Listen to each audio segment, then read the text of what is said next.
नमस्कार, मैं हूं मोहित कुमार साहू और आप देख रहे हैं टीवी 24 न्यूज का खास कार्यक्रम सीधी बात मानिनी के साथ। इस खास कार्यक्रम में हमसे जुड़े हैं सीधे स्टूडियो से फूलो देवी नेताम जी। फूलो देवी जी, हमारे टीवी 24 न्यूज चैनल में आपको बहुत बहुत स्वागत है। धन्यवाद।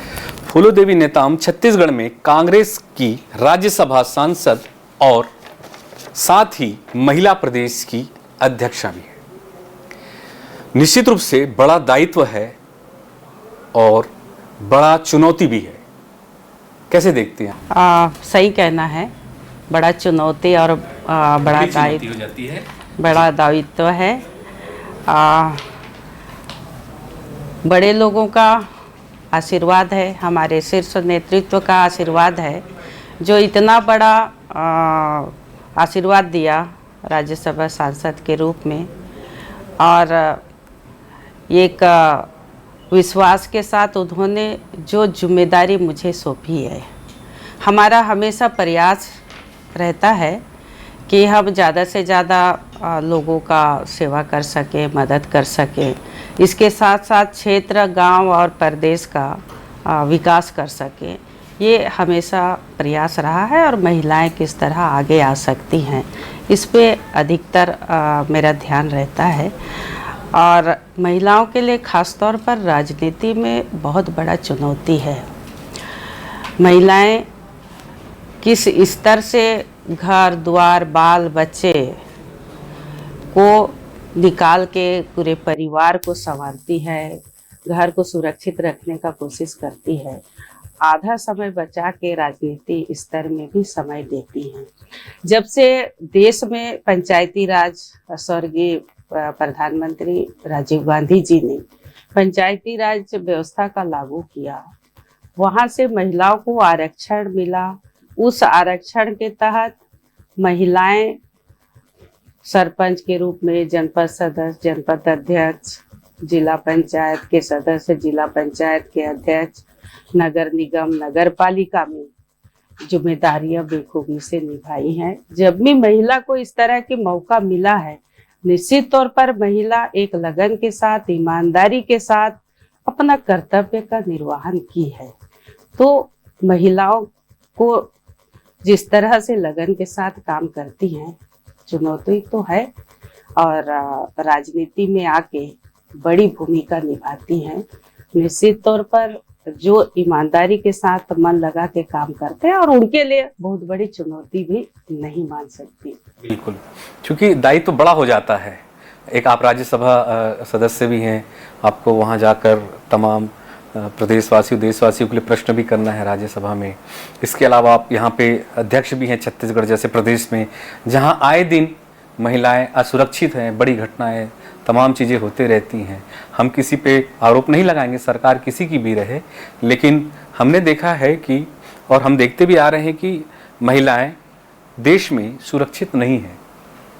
क्या मानती है इसको लेकर? क्या है, मैं व्यक्तिगत तौर पर कहूँगी कि जब भी ऐसे कुछ मौका मिला, जैसे आपने सदन की बात कही, उठाने का या भाषण देने का, जब भी मौका मिला है, मैं निश्चित तौर पर अपने प्रदेश के लिए आवाज़ उठाया है, महिलाओं के लिए आवाज़ उठाया है। और जिस तरह से महिलाओं के साथ अत्याचार हो रहा है, आए दिन बलात्कार हो रहा है, किसी भी सरकार रहे, तो महिलाओं के लिए अलग से कानून की व्यवस्था होनी चाहिए और कार्रवाई होनी चाहिए, ताकि जो दोषी है उनको डर लगे।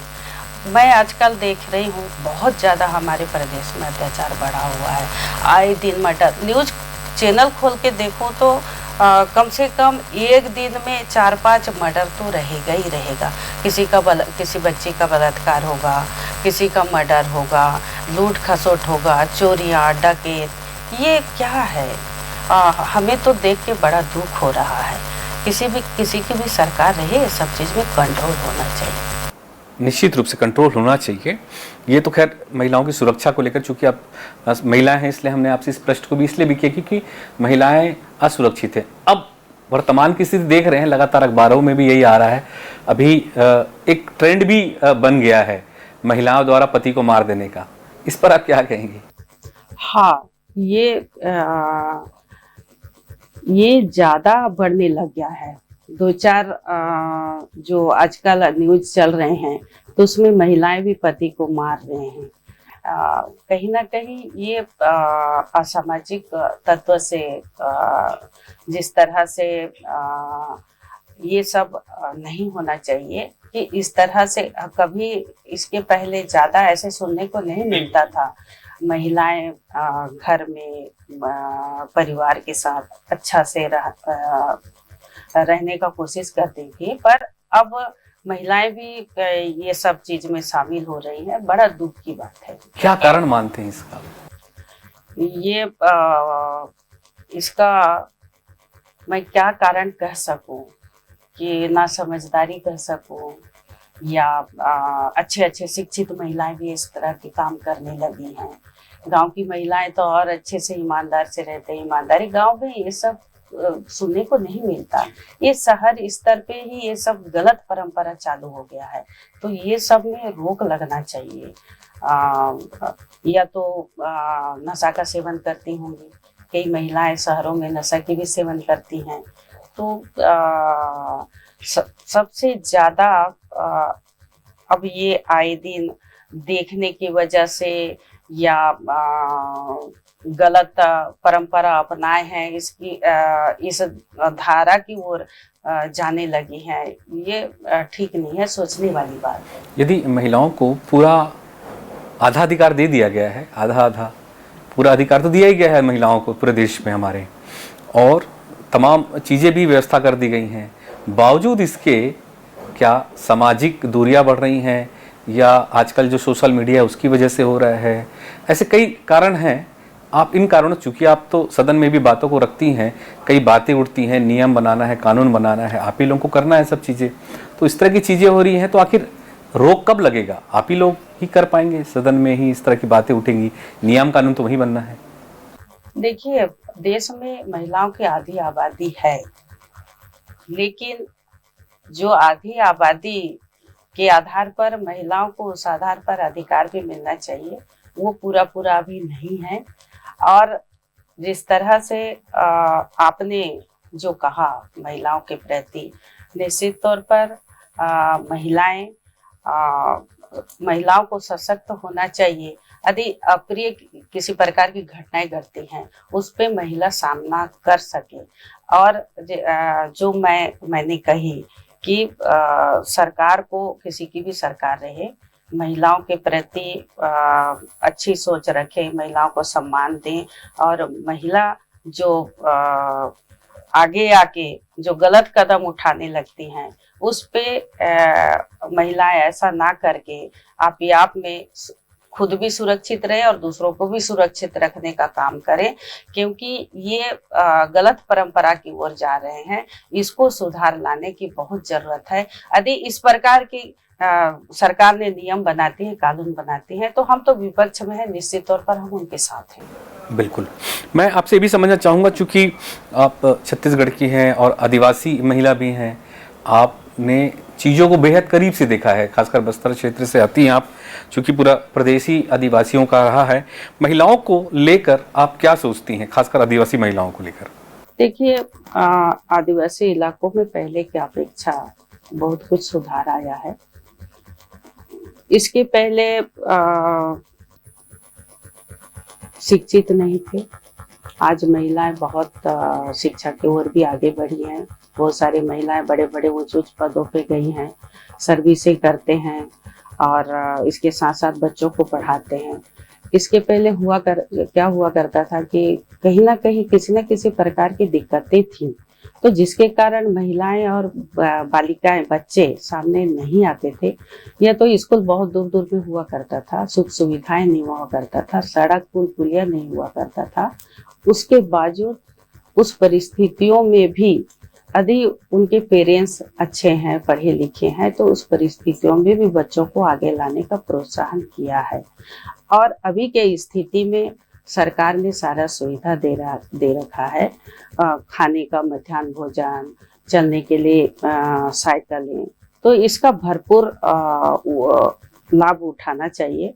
हॉस्टल है, स्कूल है, आंगनबाड़ियाँ हैं, जो गांव-गांव में, पारा-पारा में शिक्षा स्तर को सुधार लाने का कोशिश की है। खास तौर पर कांग्रेस की सरकार में गारंटी के शिक्षा का गारंटी दी, मध्याह्न भोजन की गारंटी दी। वहाँ से उस स्तर में काफ़ी गांव का सुधार, और वहाँ के बच्चे अब हर घर के बच्चे स्कूल जाते हैं, पढ़ते हैं। मुझे खुशी होती है कि शिक्षा की ओर आगे बढ़ रहे हैं।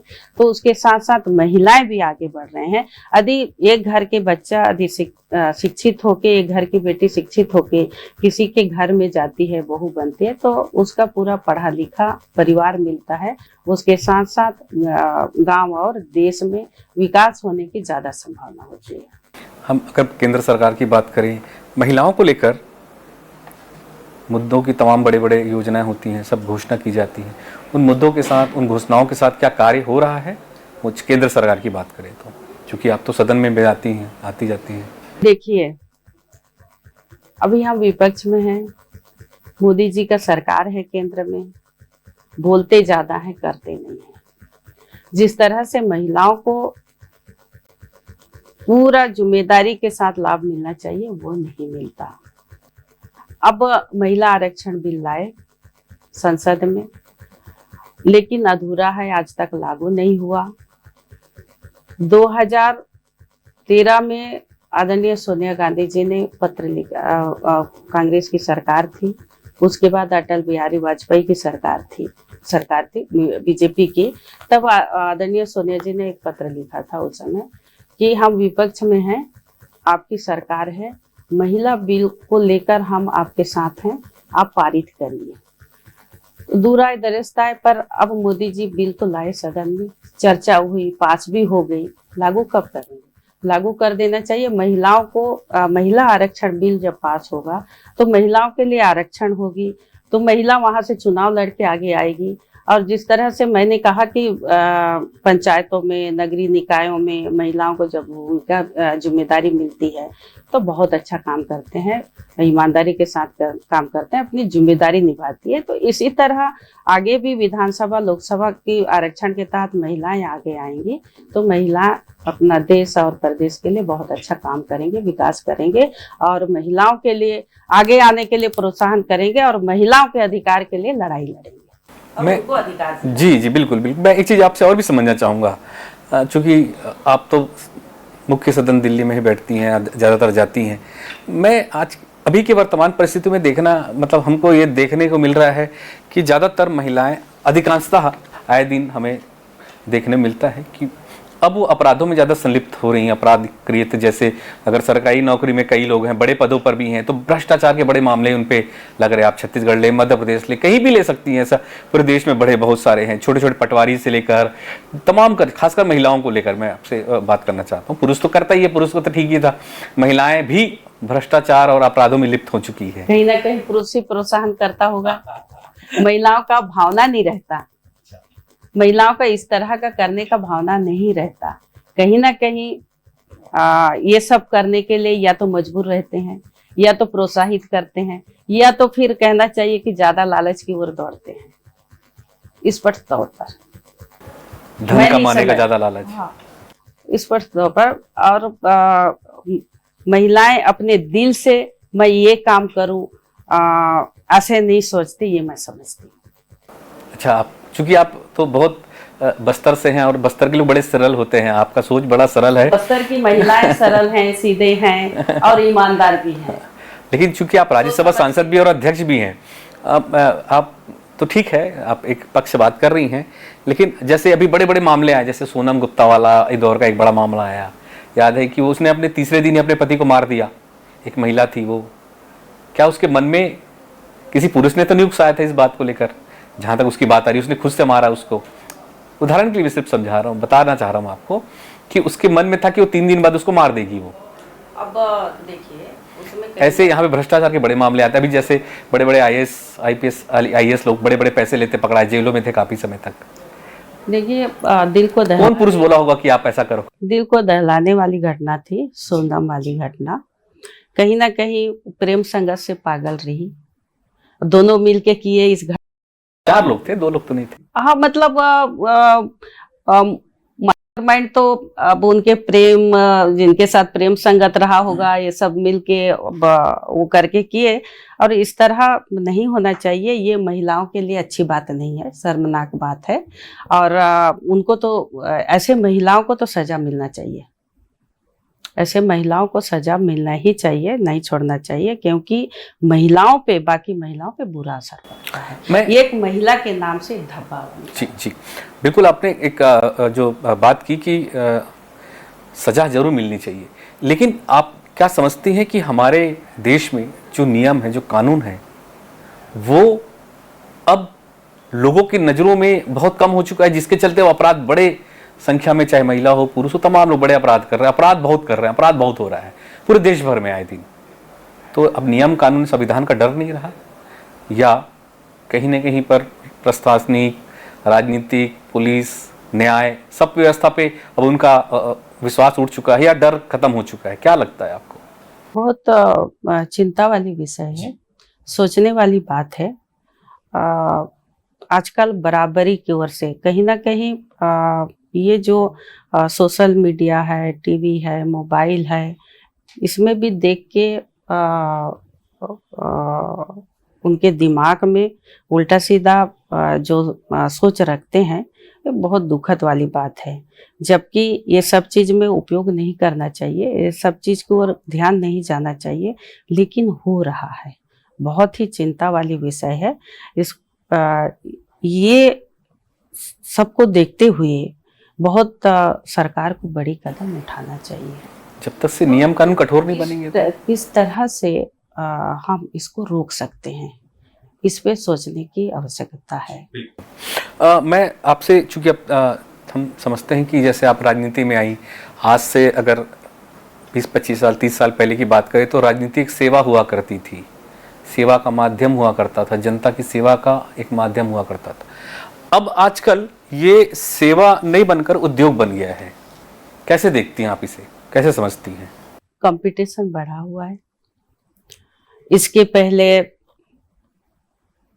पुराने लोग, पुराने विचारधारा के, नए जनरेशन आया, उठापटक ज्यादा हो गया, तो उसी तरह दिमाग भी चलाते हैं, तो उसी तरह चलता है। जबकि ऐसा नहीं होना चाहिए। जनता चुन के भेजती है ताकि जनता का काम कर सकें, उनकी समस्या को सुन सके, उन समस्याओं को सुलझा सकें, और गांव का ज़्यादा से ज़्यादा विकास कर सके, क्षेत्र का ज़्यादा से ज़्यादा विकास कर सके, सुख दुख में काम आ सके। इस उद्देश्य से नेता चुन के जनता भेजती है। तो मेरा व्यक्तिगत तौर पर मेरा यही सोच रहता है कि मैं हमेशा भगवान से प्रार्थना करती हूँ कि मैं लोगों का ज़्यादा से ज़्यादा मैं सेवा कर सकूँ और ज़्यादा से ज़्यादा क्षेत्र का विकास कर सकूँ। मेरे पास साधन सुविधा नहीं, शुरुआत में नहीं हुआ करता था, उसके बावजूद मैंने किसी के घर में दुख हुआ तो वहाँ गाड़ी भेजना, किसी घर में शादी ब्याह हो रहा है, गरीब हैं तो उनको मदद करना, गाड़ियाँ भेजना, कोई बीमार है तो जब मैं एमएलए थी तो हॉस्पिटल में दिन में 2-3 बार राउंड लगाती थी। क्षेत्र के लोग एडमिट हैं तो उनके पास दवाई है कि नहीं, किस टाइप का ट्रीटमेंट हो रहे हैं, डॉक्टर साहब से बात करके उनको अच्छे इलाज के लिए कहा करती थी। फिर मंत्रालय जब छत्तीसगढ़ अलग होने के बाद यहाँ पे लगता था 5 मई, तो लीके में तो एक दिन में 3-4 बार सीढ़ियाँ चढ़ती थी, उतरती थी, काम कराने के उद्देश्य से। मैं मिनिस्टर अधिकारी लोग से मिलके इस तरह से काम करती थी। तो इस तरह का भावना रखना चाहिए। वाकई थोड़ा ये बिजनेस की ओर भी जा रहे हैं। तो जब मंत्री ही, नेता ही अगर बिजनेस की ओर जाएगा तो जनता की सेवा कैसी होगी? पहले तो खुद की सेवा करेंगे, फिर बाद में जनता की सेवा होगी। ऐसे में तो राजनीति से लोगों का विश्वास ही उठ चुका है पूरी तरीके से। देखिए, विश्वास तो अपनी जगह है, ये तो लोकतंत्र की प्रक्रिया है। चुनाव होना, नेता बनना, और कोई नेता नहीं चाहेगा कि हम उस ओर जाएं। वो भी अपने से कोशिश करता है कि हम लोगों के बीच में अच्छा बने रहें, अच्छा बना के रखें, गांव का विकास करें, तो दोबारा हमको चुन के भेजेगा, ये कोशिश करता है। तो ये मैं उससे सहमत नहीं हूँ कि ज़्यादा बिजनेस की ओर हैं, मैं उससे सहमत नहीं हूँ। हर कोई चाहता है कि हम लगातार लोगों के बीच में बने रहें, हम गांव का विकास करें, क्षेत्र का विकास करें, लोगों का ज़्यादा से ज़्यादा सेवा कर सकें। वो दिन रात लोगों से मिलके उनका मदद करने का कोशिश करते हैं। तो हम तो अक्सर देखते हैं कि जब भी चुनाव होता है तो अपने अपने क्षेत्र में करोड़ों करोड़ रुपए खर्च होते हैं, लाखों खर्च होते हैं। क्यों करते हैं खर्च? विकास के लिए ही खर्च करते हैं, सुप्रीत करवाते हैं, कहीं रोड नहीं है, कहीं नहीं, पुलिया उसके लिए नहीं नहीं, है। चुनाव से पहले जब चुनाव लड़ते हैं उस वक्त पैसे बहुत खर्च करते हैं, शराब बांटना, प्रलोभन देना, तमाम चीजें आती, बहुत आए दिन वो सब चीजें होते रहती हैं। क्यों किया जाता है उसका, मैं उसकी बात कर रहा था। देखिए, वो एक चुनावी प्रक्रिया कहूँ या राजनीति कहूँ, अब वो तो चुनाव आयोग ने भी खर्च दर्शाने के लिए कुछ अमाउंट फिक्स किए रहता है, तो वो तो करना पड़ता है, और उससे ज्यादा होता है वो मैं नहीं जानती। ठीक है, ठीक है। अच्छा, मैं ये भी जानना चाहूंगा कि आप राज्यसभा में लगातार सक्रिय भी रही हैं, और क्या ऐसे मुद्दे रहे जिनको आपने उठाया है? छत्तीसगढ़ का जो कोटा है, छत्तीसगढ़ के विकास के लिए जो आता है, तो उसके लिए मैं हमेशा वहाँ पे आवाज उठाती हूँ। चाहे मनरेगा का हो, चाहे जीएसटी का हो, चाहे जो यहाँ के जो हिस्सा है राजस्व, यहाँ का जो बंटवारा आता है, हर प्रदेश के लिए अलग अलग रहता है। डबल इंजन की सरकार है, वो तो वैसे भी करती होगी लगता है।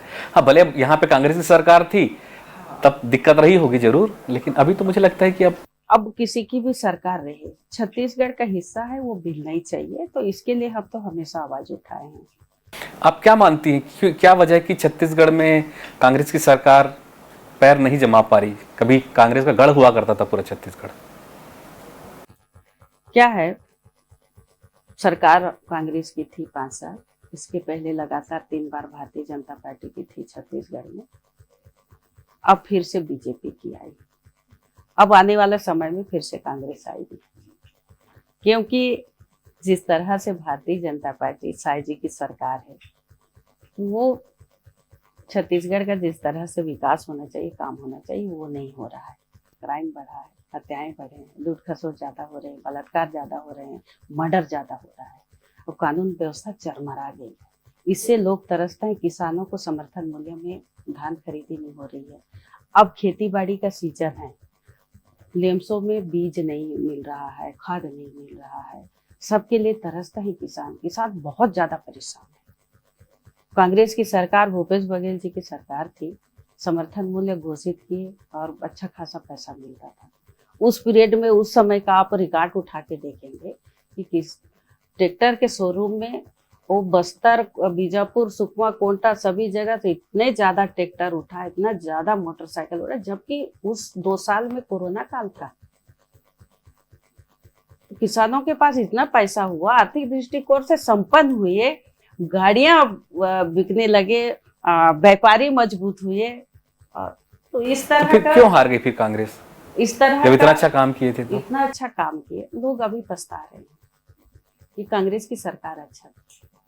आप जाके देखिए, इंटीरियर में लोगों से पूछिए कि कांग्रेस की सरकार अच्छी रही और बहुत अच्छा काम किया, लेकिन कहीं ना कहीं इनका जो महतारी बंधन है, थोड़ा सा महिलाएं उसमें चले गए, लेकिन महिलाएं ये नहीं सोच पा रही हैं।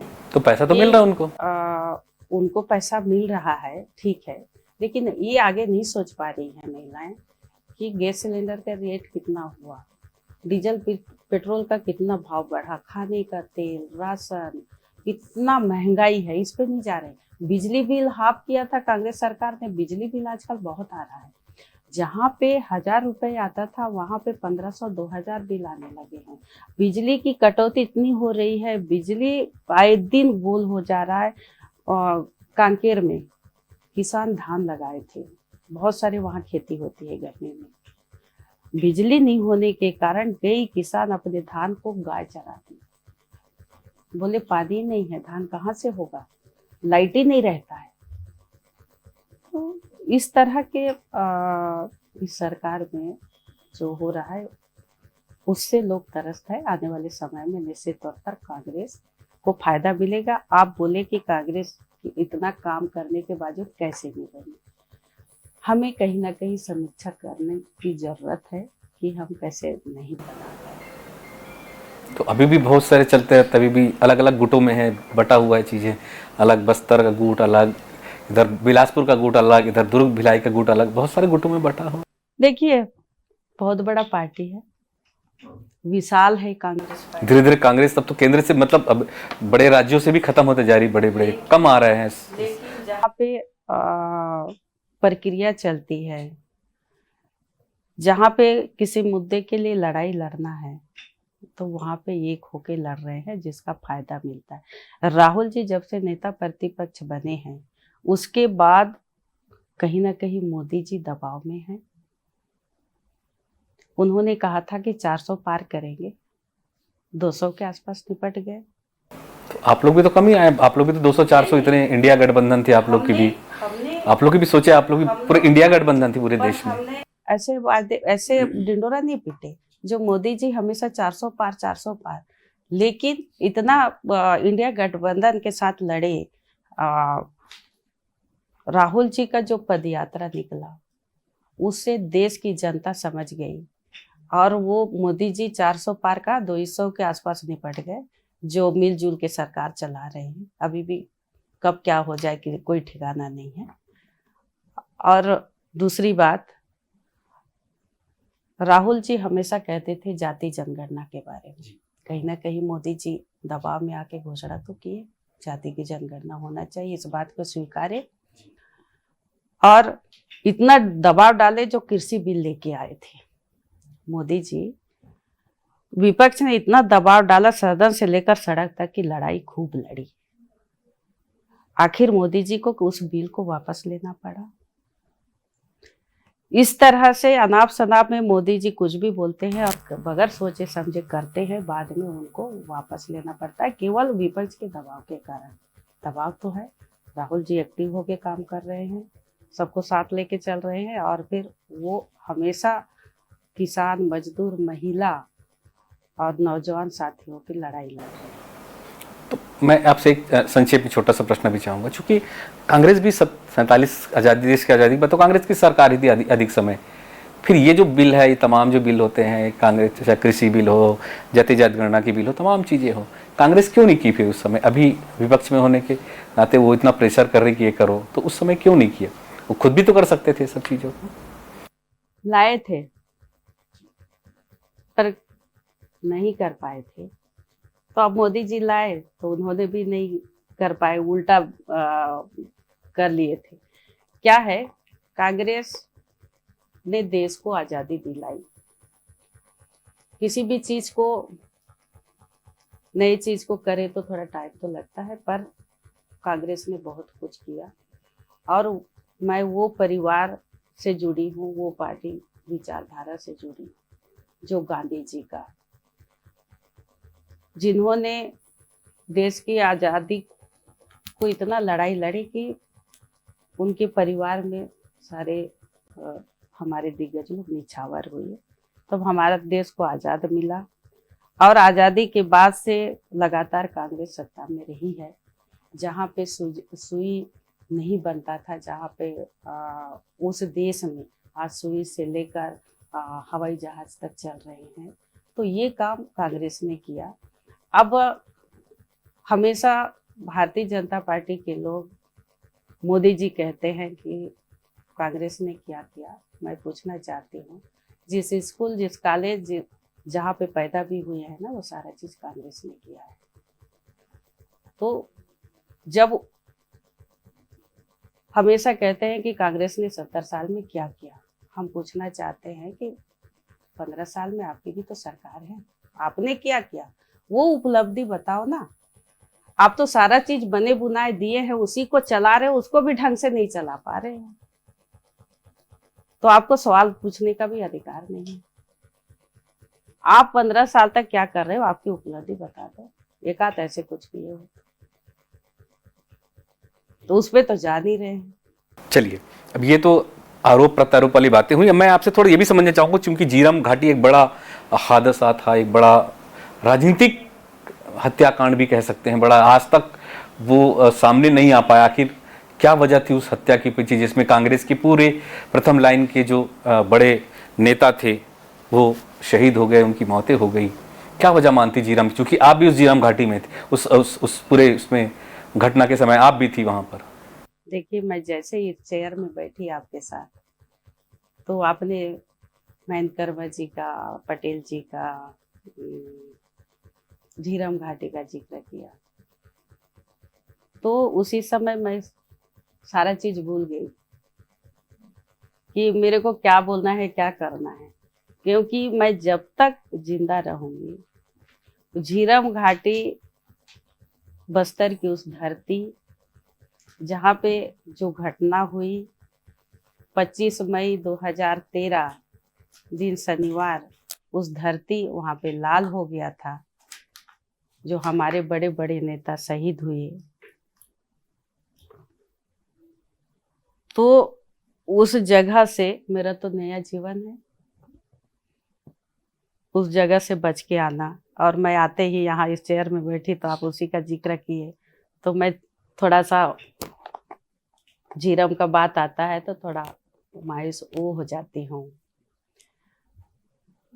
ऐसे घटना तो कभी जिंदगी में और भी किसी दुश्मन के साथ भी ना हो, पर उस दिन की घटना तो बहुत ही झकझोर देने वाली घटना है। मेरे ख्याल से देश में इस तरह की घटना कभी राजनेता लोग के साथ नहीं हुआ, जो बस्तर में पहली घटना हुई है। हम क्या कहते हैं, हम लोग गए थे पहले दिन तो भैरमगढ़, 21 तारीख को भैरमगढ़ में सभा हुई। फिर दंतेवाड़ा चले गए, 22 को दंतेवाड़ा में रुक गए, वहाँ भी सभा हुई। 23 तारीख को बकावंड में हुआ, 24 तारीख को जगदलपुर में हुआ। पूरा डेट मेरे को याद है, क्योंकि मैं भी जनरल सेक्रेटरी थी, उधर के इंचार्ज थे। 25 तारीख को हम लोग गए सुकमा, बढ़िया प्रोग्राम हुआ सुकमा में, सभाएं हुई। परिवर्तन यात्रा के नाम से निकाला गया था ये यात्रा। सुकमा से जब हम लोग निकले 4 बजे के आसपास, तो झीरम घाटी करके घाटी है दरभा और तोंगपाल के बीच में, तो वहाँ पे ताबकतोड़ नक्सलियों ने रोका। हम तो मैं 2-3 मोड़ क्रॉस कर ली, तो मैंने कहा भाई ड्राइवर को थोड़ा तेज चला। मैं समझ नहीं पाई कि नक्सली फायरिंग कर रहा है, पिट पिट पिट पिट करके गाड़ी में आवाज आ रहा था, तो ध्यान ही नहीं गया उधर के नक्सली हैं। तो पिट पिट पिट पिट आवाज आया, तो मैं ड्राइवर को बोली कि तेज चला, क्योंकि ड्राइवर और मैं सामने सीट में थे, ड्राइवर गाड़ी चला रहा था, उसके बगल वाली सीट में मैं बैठी थी, पीछे चीका वाजपेयी और वो शिव नारायण द्विवेदी जी थे। तो 1-2 मोड़ क्रॉस कर लिए तो सामने में दिखा पूरा काफिला, उसके और आगे ट्रक को ब्लास्ट कर दिए थे, तो हम इधर नहीं जा सकते, उधर नहीं जा सकते, तो कई गाड़ियाँ ऐसे वैसे इधर उधर पड़ी हुई हैं।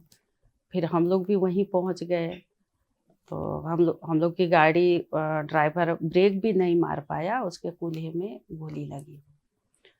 एकदम इतना ज़्यादा ब्लीडिंग हो रहा था ना, तो पीछे से मेरे को दोनों भैया बोले कि दीदी एकदम लेट के उतर जाओ, तो मैं एकदम लेटे लेटे उतरी, चप्पल वप्पल सब गाड़ी में छूट गया, ड्राइवर भी उतरी से मेरे बगल में लेटा। फिर वो चीका वाजपेयी और शिवनारायण द्विवेदी जी भी दोनों पीछे गाड़ी से उतर गए और ऐसे ही लेटे रहे। अंधाधुंध फायरिंग, हैंड ग्रेनेड उतना ही फेंक रहे हैं, हम लोग की गाड़ी तो चूराचूर हो गया था ऊपर से। फिर शिवनारायण द्विवेदी जी बोले मेरे को कि दीदी आप महिला हो, आपका बात सुन मानेंगे इन लोग। तो मैं बोले अंधाधुंध फायरिंग हो रही है तो कैसे निकलो। सेकेंड बार और बोले, तब तक मेरे पैर में नीचे से आके लग गया था। तो बोलते हैं दीदी मेरे ख्याल से ना आपका बात उन लोग मानेंगे। तो मैंने कहा अब तो पैर में गोली लग गई, कैसे निकलूं। तीसरा बार उन्होंने और कहा, दीदी मैं आपका बात इन लोग सुनेंगे, आप महिला हो, आप बंद करो। तो मैं ना कुछ भी नहीं बोली, ऐसे भी मरना वैसे भी मरना, शाम होने जा रहा है, 1.25 घंटा हो रहा है, फायरिंग हो रही है, क्योंकि वो घड़ी देख रहे थे चीका वाजपेयी। 4:45 से की घटना थी वो। हाँ, तो वो बोल रहे थे अब दीदी 1.25 घंटे हो रहे हैं, मैं घड़ी देख रहा हूँ, अब थोड़ी देर बाद फोर्स आती होगी, थोड़ी देर रहते हैं चुपचाप।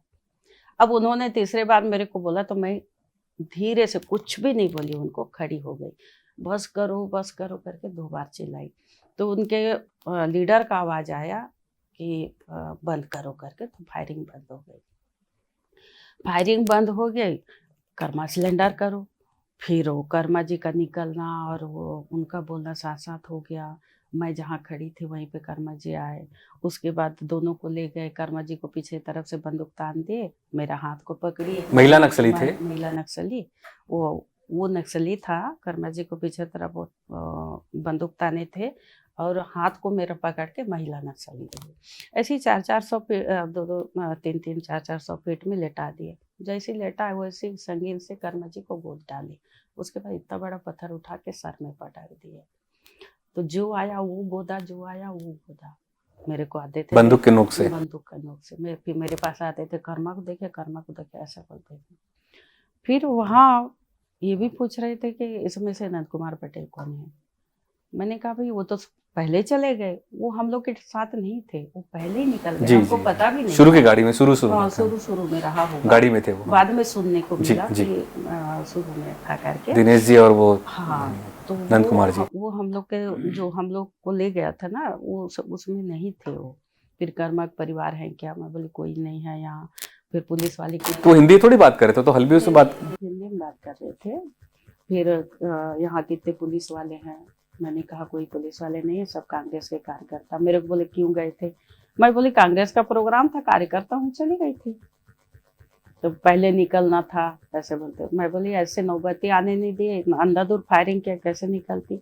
अरे मेरा भी डर खत्म हो गया था, जो कर्मा जी के साथ हुआ वो हमारे साथ भी हो सकता है, हमारे साथ भी हो सकता है, ये था डर खत्म हो गया था। वो लोग जो बोलते थे, पूछते थे, जवाब भी देती थी। और अब लोकल भी रहे, कर्मा जी को तो पहचान ही लिए थे। अच्छा, जब ले गए, हाथ को बांध रहे थे, तब खुद भी अपना नाम बताए कि गोंडी में अपना नाम है कर्मा, ऐसे करके बताए भी वो अपना नाम। तो इस तरह की घटनाएं भाई कभी किसी के साथ ना हो। उस दिन इतना झकझोर देने वाली घटना थी, जो हमेशा छत्तीसगढ़ के लिए, उन लोग मजदूर के लिए, किसान के लिए, महिलाओं के लिए आवाज को बुलंद करते थे, लड़ाई लड़ते थे। ऐसे हमारी शीर्ष नेतृत्व झीरम घाटी में।